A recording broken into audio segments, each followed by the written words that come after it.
was behind the mask, and he joins us live from Los Angeles this morning. Welcome, good morning.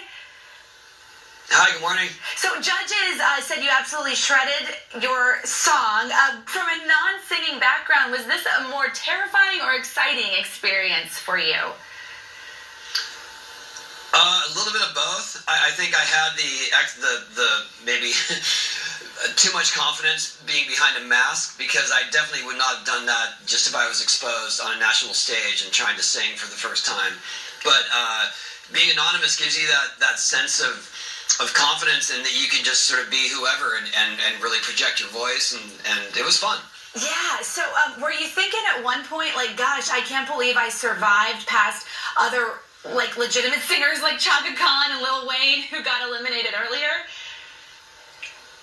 Well, I was the first eliminated from my group, but knowing that I was in the same category as Chaka Khan, Lil Wayne, that really gave me a sense of peace. There you go. Okay, so your song choice, you sang The Cure's Friday, I'm in Love, which we love that song being on the morning show here.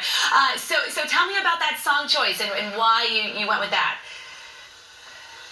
Well, my wife and I have been longtime Cure fans since we were young, and we had a Cure song for our wedding march. So when they asked me what bands or what songs I'd be interested in, that was one of my first choices. And so I'm thankful that if I was only going to do one song, I got to do that one. Yeah, that's pretty cool. And did you get to choose your mask? Or why did you choose the elephant? They gave me a few options, and I felt like the elephant was the coolest one I saw. It had sort of a Transformers meets RoboCop vibe to it, and it had knee pads, so I thought that was a good option for me.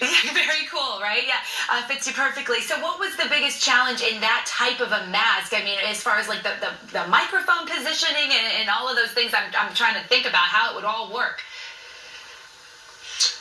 Yeah, the microphone position was the hardest thing for me to figure out, because I didn't practice that much with the mask on, and so when I finally did get the microphone under it, it got caught a couple times, actually, during my performance, and I had to figure out how to sort of release it while still singing, and you know, the show must go on, but it was a little bit tricky. Yeah, well, you handled it very well. So at this point, Tony, is there one mask or a couple of the masks that you're just like dying to see taken off, because you're just really like curious who is behind this? You have no idea?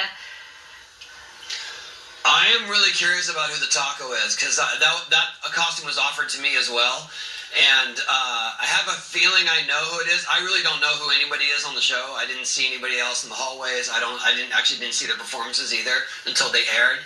So I have an inkling of who the taco is, and I think it'd be pretty cool if I was right. All righty, well, we'll have to wait at least another week or two, I guess. So Tony Hawk, congratulations on making it. To the show and doing well. That's a feat in of itself. So we appreciate you joining us. Thank you. And in just a little bit, we are gonna talk about some of your guesses for who is left on The Masked Singer. So that'll be in just a bit. But right now, it is a